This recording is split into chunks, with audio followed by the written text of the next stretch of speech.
Welcome back to the Revolve Kitchen, where we make good food the right way. I'm here to teach you all about how to make the most delicious and nutrient-dense food to nourish and heal your body. And of course, one of the most nutritious things we can eat is organ meat. So in this Nose to Tail series, we're going to talk all about how to source and prepare all of the odd bits of the animal. So let's start with one of the most nutrient-dense foods available, liver. In this video, I'm going to talk about why we should consume liver, how to source it, how I like to prepare it and eat it throughout the week, how much I eat in the week, and give you a classic liver and caramelized onions recipe. Let's dive right in. So why should we eat liver? First of all, by eating nose to tail, we're going to get the most nutritious food at the most affordable price. It's also the most sustainable and ethical way to eat because you're not wasting any of the animal, you're eating the whole thing. Second, I strongly believe everyone should include liver in their diet because it's so rich in nutrients. Plus, these nutrients are bioavailable, meaning our bodies can easily absorb and utilize them. Liver is often called nature's multivitamin. Liver is rich in B vitamins, especially B12, B6, B2, folate, niacin, and then some essential minerals like copper, phosphorus, iron, and choline. So liver is really rich in all of these essential nutrients that our bodies need to thrive. And this is especially important this day and age when people are experiencing a lot of nutrient deficiencies. This is mainly because we eat a lot of ultra-processed, nutrient-poor foods, but also because the soil that our food is grown in is depleted from nutrients, meaning our food is less nutritious. Liver is a great source of a lot of these nutrients of concern, so it's great for brain health, mental health, glowing skin, good energy. What more could you want? A common concern that people ask me about often is that liver is toxic or it stores the toxins. This is a common misconception because while the liver is a very important organ when it comes to detoxifying, it doesn't store the toxins, it processes them and gets rid of them. That being said, I still recommend focusing on quality when you're sourcing your organ meat. So how do we source liver? Ideally, you source your liver and all your organ meats from a local farm that feeds their animals a species-appropriate diet. So that would be a grass-fed beef liver or a pastured chicken that is fed a corn and soy-free supplemental feed.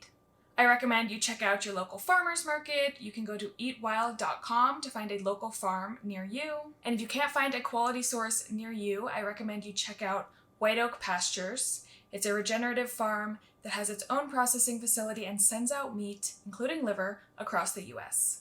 And you can essentially eat any animal's liver. Some popular ones are cow, duck, lamb, chicken, pork. They're all very nutrient dense, but the nutrition profile will range from animal to animal. Liver used to be a very popular food. Ask your grandparents, I'm sure they're going to say that they love it. But these days, it's very rare that people eat organ meat like liver and they prefer muscle meat like a steak or chicken breast. That means a lot of people don't know how to prepare it and they're not accustomed to the taste. Here I have a lamb liver from my local farm. I usually go for beef, but this is what was available at the farmer's market. And I'm going to show you a few ways that you can prepare liver, all the way from not tasting at all to a delicious liver-forward flavor. Let's get started.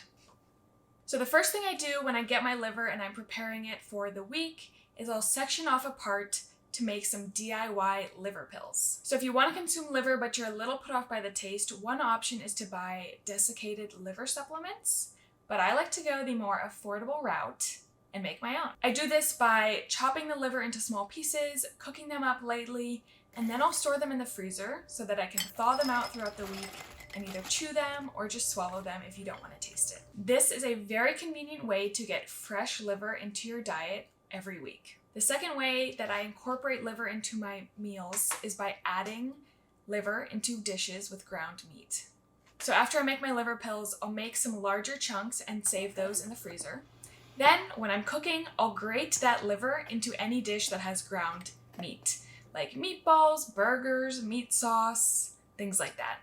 I like to measure it out into 2-ounce chunks because I've found that 2 ounces of liver to 1 pound of ground meat is a great ratio that you won't taste the liver at all. So if you're cooking for people who don't like the taste of liver, I recommend sticking to the 2 ounce to 1 pound ratio. But if you like the taste or you don't mind it, you can add in more if you want. Now the third way that I like to consume liver is a delicious meal of liver and onions. So you can either take the liver and portion it out into the liver pills or into the larger chunks to add into your ground meat, Or you can save some and make this liver and onions dish. This is probably one of the simplest, easiest ways to consume liver because all you have to do is fry it up in a pan. And one way to minimize the flavor of the liver is to soak it for a few hours or overnight in something acidic like vinegar or in milk. To make the liver and onions, all you have to do is chop up a whole onion into thin slices, add that to a pan with a big pat of butter, and let those caramelize, which will take about 10 to 15 minutes. Let it go nice and low and slow. Once the onions are nice and caramelized, take your liver chunks and add it to a hot pan with butter and sear it on both sides until the liver is a little bit pink inside. You don't want to cook it too much. Serve it up with some salt, and you have the most delicious, nutrient-dense meal that's going to make you feel amazing. Finally, the fourth way that I love to consume liver is through liver pate.